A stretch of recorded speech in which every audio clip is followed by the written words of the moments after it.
नमस्कार दोस्तों। हम पढ़ रहे थे हिंदी भाषा का उद्भव और विकास। और हिंदी भाषा के उद्भव और विकास में हमने जान लिया था हिंदी भाषा का वर्गीकरण, कालक्रमानुसार किस तरह से हिंदी का विकास होता है। और हमने हिंदी भाषा की उपभाषाएं और बोलियों को भी जान लिया था। अब बात करें तो अब हमारे पास आता है कि हमें जो इनमें से जो भाषाएं हुई उनमें कौन से साहित्य रचे गए, उनकी व्याकरणिक विशेषताएं क्या थी। तो ये जानना भी हमारे लिए ज़रूरी है, क्योंकि अगर हम बात करें तो जैसे वैदिक संस्कृत है, वैदिक संस्कृत जो थी उससे लौकिक संस्कृत किन अर्थों में भिन्न है। क्योंकि अगर इस तरह से कोई भिन्नता ना होती तो वैदिक संस्कृति ही क्यों नहीं चलती रही आदिकाल से अब तक, क्यों नहीं चलती रही। लौकिक संस्कृत क्यों आई, इसके पीछे का क्या कारण है। तो उसमें कुछ व्याकरणिक विशेषताएं हो सकती हैं, व्याकरण संबंधी कुछ भिन्नताएं हो सकती हैं, साहित्य संबंधी कुछ भिन्नताएं हो सकती हैं, और कुछ प्रमुख तथ्य भी हम देखेंगे। तो एक बात कही जाती है भाषा के संबंध में कि भाषा जो वो परिवर्तनशील होती है, क्योंकि भाषा बदलती रहती है। तो हमने आज इतना लिया है। वैदिक संस्कृत, लौकिक संस्कृत, पाली, प्राकृत और अपभ्रंश के हम बारे में चर्चा करेंगे। ठीक है जी।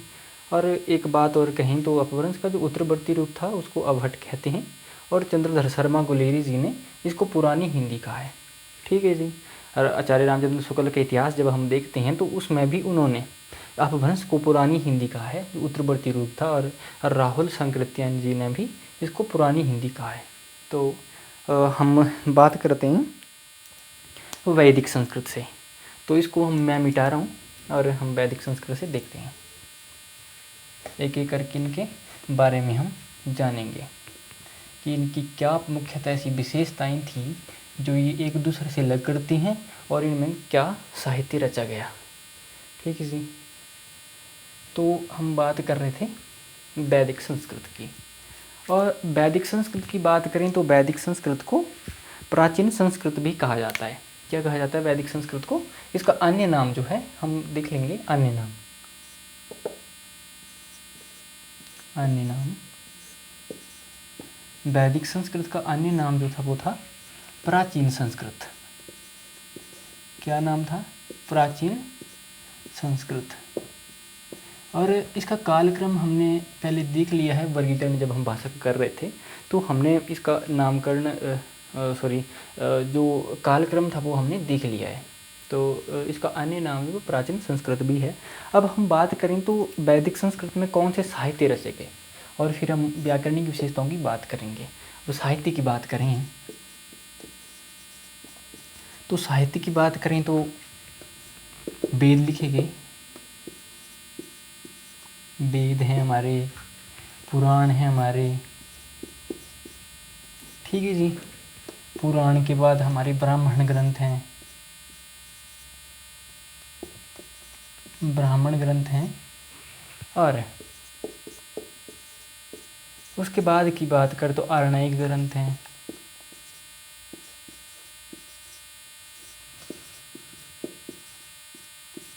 वेदांग है हमारे। ये जो साहित्य है, ये जो संस्कृत का साहित्य है, ये हमें वैदिक संस्कृत में मिलते हैं। तो आपको पता होगा कि वेद कितने हैं। तो वेद 4 हैं। वेद आपको पता है वेद 4 हैं। वेद कौन कौन से 4 हैं? तो ऋग्वेद, सामवेद, यजुर्वेद और अथर्ववेद। और पुराणों की बात करें तो पुराणों को आपको पता है 18 पुराण हैं। ठीक है जी। और ब्राह्मण ग्रंथ जो हैं वो मुख्यतः 13 माने जाते हैं। ठीक है जी। और आरणयिक ग्रंथों की बात करें तो ये तो असंख्य हैं, अनेकों आरणयिक ग्रंथ रचे गए हैं, और इसकी गिनती करना जो वो नामुमकिन है। ठीक है जी। और वेदांगों की बात करें तो वेदांग, अगर इसका संधि छेद करें तो वेद जमा अंग, यानी कि वेदों के अंग। तो ये 6 ग्रंथ जो वो वेदांग हैं।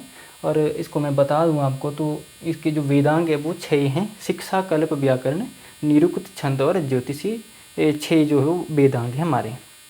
ठीक है जी। ये हो गई हमारा वैदिक संस्कृत में रचित साहित्य। अब हम कुछ व्याकरणिक विशेषताओं की बात करें तो वैदिक संस्कृत की ऐसी क्या विशेषताएं थी? व्याकरणिक विशेषताएं हो सकती हैं।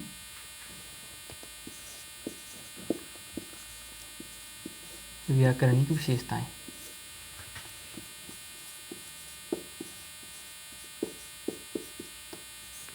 व्याकरणिक विशेषताओं में देखेंगे हम लोग। तो सबसे पहले जो वैदिक संस्कृत थी उसमें अगर ध्वनियों की बात करें तो सबसे जो कुल ध्वनियाँ थी, तो ध्वनियों की संख्या थी वैदिक संस्कृत में 52। कितनी संख्या थी ध्वनियों की? 52 संख्या ध्वनियों की थी जी। अगर इसमें भी स्वर और व्यंजनों की अलग अलग बात करें तो जो स्वर थे वो 13 थे, 13 स्वर, और व्यंजन की बात करें तो 39 व्यंजन थे। ठीक है जी। ये हमने देख लिया कि ध्वनियाँ जो थी, ध्वनियों में भी मुख्यतः क्या क्या था, और 3 ही लिंग थे और 3 ही वचन थे। ठीक है जी, 3 लिंग थे।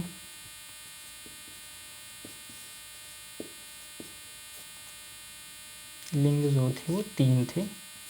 कौन कौन से 3 लिंग थे? पुल्लिंग,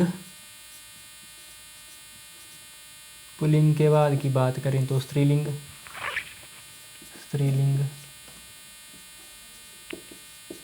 और नपुंसक लिंग,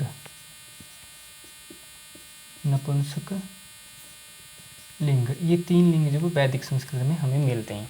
अगर वचन की बात करें तो 3 ही वचन थे। कितने वचन थे? 3 वचन थे।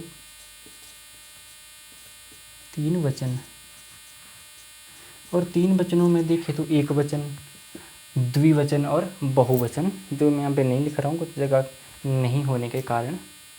तो हमने देख लिया वैदिक संस्कृत का। वैदिक संस्कृत जो अन्य नाम है उसको प्राचीन संस्कृत भी कहते हैं, और इसमें जो साहित्य रचा गया, वेद, पुराण ग्रंथ, ब्राह्मण ग्रंथ, आर्णयिक ग्रंथ और वेदांग, इनकी रचना जो है वो प्राचीन संस्कृत या वैदिक संस्कृत में होती है। और हमने व्याकरणिक संबंधी भी कुछ विशेषताएं देख ली थी। और अगर हम इसके बाद की बात करें तो हम लौकिक संस्कृत को देखते हैं। ठीक है जी, इसको आप समझ भी गए होंगे, और आप लिखना चाहो तो लिख भी सकते हैं। भाषा की व्याकरणिक विशेषताएं भी हमने देख ली, क्योंकि ये जानना जरूरी है। अब हम लौकिक संस्कृत में देखेंगे कि किस तरह से भिन्नता आती है इसमें। ठीक है जी, ये जानना जरूरी भी हमारे लिए कि लौकिक संस्कृत में से क्या भिन्नता आ गई कि वैदिक संस्कृत जो है वो खत्म हो जाती है और लौकिक संस्कृत का जन्म होता है। भाषा परिवर्तनशील होती है, ये आपको पता ही है। ठीक है जी, उसमें नए नए नियम, नई नई ध्वनियाँ, नए नए शब्दों का प्रयोग चलता रहता है। अब बात करते हैं लौकिक संस्कृत की। लौकिक संस्कृत, ठीक है जी। और लौकिक संस्कृत का जो अन्य नाम था, अन्य नाम की बात करें तो इसको शास्त्रीय संस्कृत और क्लासिक संस्कृत भी कहा जाता है। शास्त्रीय संस्कृत या क्लासिक संस्कृत भी इसको अन्य नाम से जाना जाता है। ठीक है जी। अब हम बात करते हैं कि लौकिक संस्कृत का सबसे पहले कहाँ उल्लेख मिलता है। ठीक है जी, तो उल्लेख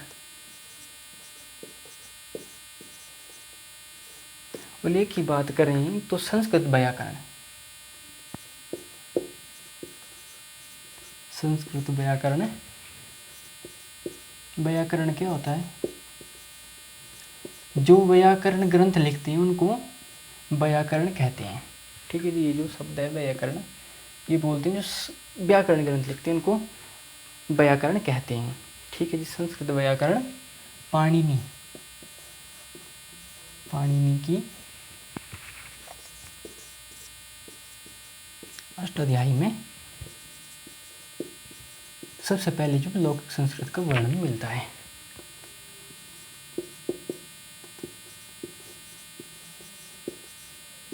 लौकिक संस्कृत का वर्णन मिलता है। ठीक है जी। तो हमने देख लिया कि लौकिक संस्कृत का सबसे पहले वर्णन कहाँ मिलता है। ठीक है जी। अब हम अगर बात करें इसके साहित्य की, इसमें कौन से साहित्य लिखा गया, और साहित्य हम इसी पर लिख लेते हैं और व्याकरणिक विशेषताएं आगे लिखते हैं। ठीक है जी। साहित्य की बात करें तो रामायण, रामायण जो है वो लौकिक संस्कृत में लिखी गई है। रामायण है, महाभारत है, महाभारत है, ठीक है जी। अर्थशास्त्र है,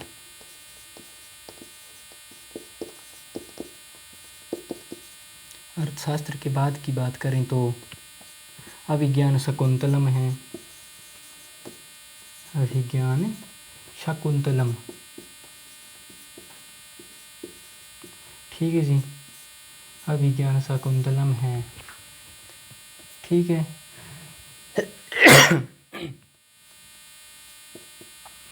ये ग्रंथ जो है मुख्यतः लौकिक संस्कृत में रचे गए थे, ठीक है जी। और आगे की बात करें तो नाट्यशास्त्र है भरत मुनि का, ठीक है जी। अगर आगे की बात करें तो भरत मुनि का नाट्यशास्त्र है, और कादम्बरी है, हर्षचरित है, ठीक है जी। कादम्बरी है और हर्षचरित है। ये जो ग्रंथ थे वो मुख्यतः लौकिक संस्कृत में लिखे गए, और आदि हम लगा देंगे क्योंकि इतने ही ग्रंथ नहीं, और भी बहुत सारा ग्रंथ जो वो लौकिक संस्कृत में लिखे गए थे। तो लौकिक संस्कृत का अन्य नाम जो वो शास्त्रीय संस्कृत भी है, और इसका सबसे पहले वर्णन जो है वो पाणिनि की अष्टाध्यायी में मिलता है। और साहित्य की बात करें तो रामायण, महाभारत, अर्थशास्त्र, अभिज्ञान शकुंतलम, नाट्यशास्त्र, कादम्बरी आदि जो ग्रंथ थे वो लौकिक संस्कृत में लिखे गए। अगर बात करें रामायण की तो आपको पता ही है, रामायण के रचयिता जो हैं वो महर्षि वाल्मीकि थे, और महाभारत आपको पता ही है महर्षि वेदव्यास। अर्थशास्त्र जो चाणक्य, कौटिल्य जिसके अन्य नामों से जाना जाता है। अभिज्ञान शकुंतलम कालिदास की रचनाएं, ठीक है जी। और भरतनाट्यम नाट्यशास्त्र जो वो भरत मुनि की रचनाएं, और कादम्बरी जो है वो बाण भट्ट की है, ठीक है जी। और कादम्बरी के अतिरिक्त एक उनकी और भी रचनाएं हर्षचरित, और ये एक बाण भट्ट जो थे वो राजा हर्षवर्धन के राजदरबारी कवि थे, ठीक है जी। ये जो ग्रंथ थे वो लौकिक संस्कृत में लिखे गए। अर्थशास्त्र आपको पता ही है। अगर हम इतिहास पे दृष्टिपात करें तो ये जो अर्थशास्त्र ग्रंथ ये राजनीतिक ग्रंथ है। इसके सिर्फ अर्थ को ही नहीं लेना चाहिए कि अर्थशास्त्र के इसके शाब्दिक अर्थ को अगर हम देखें तो ये इकोनॉमिक्स से संबंधित हो जाएगा अगर शाब्दिक अर्थ पे बात करें तो, परंतु इसमें राजनीति की बातें हैं और ये राजनीतिक ग्रंथ है, ठीक है जी। अगर इतिहास पे दृष्टिपात करें तो 16 महाजनपदों के बारे में आपने सुना होगा। 16 महाजनपद जो थे उसमें एक मगध महाजनपद हुआ करता था, और मगध महाजनपद पे नंदवंश का शासन था और धनानंद उसका शासक था। तो चाणक्य और कौटिल्य ने जो चाणक्य या कौटिल्य हुए उन्होंने चंद्रगुप्त की सहायता से उस मगध जनपद को पराजित किया, और वहाँ पे उस राज्य पे मगध जो था उस पे उसका शासन चला, मौर्य वंश का शासन स्थापित किया, और चंद्रगुप्त मौर्य जो थे वो सम्राट बने। और इसके अर्थशास्त्र के जो रचयिता कौटिल्य हैं वो चंद्रगुप्त मौर्य के मुख्य सलाहकार या प्रधानमंत्री हुए। तो इतिहास को देखते हुए चलेंगे क्योंकि जो लौकिक संस्कृत है या पाली प्राकृत जो भी भाषाएं प्राचीन काल के, तो हमें इतिहास को भी समझना जरूरी है और हमें इतिहास भी आना जरूरी है, तभी हम इनको अच्छे तरीके से संबंध कर पाएंगे और हमें वो याद भी रह पाएगा। अब व्याकरणिक विशेषताओं की बात करते हैं तो व्याकरणिक विशेषताएं हम अगले उस पर देखते हैं, इनको मिटा देते हैं क्योंकि पर्याप्त जगह नहीं बची है।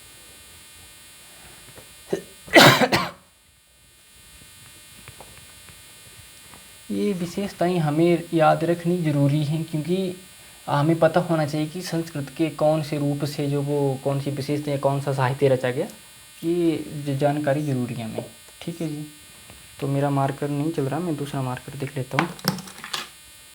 ये चलेगा, ये नहीं चलेगा, ये सही है। व्याकरणिक विशेषताएं,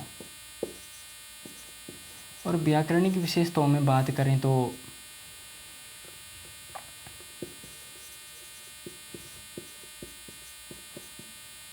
व्याकरणिक विशेषताएं और ध्वनि, अगर सबसे पहले की बात करें तो ध्वनि कितनी है, और सबसे पहली बात हमारी ध्वनियों पे जाती है। तो जो लौकिक संस्कृत थी उसमें ध्वनियों की संख्या जो थी वो 48 थी, ठीक है जी।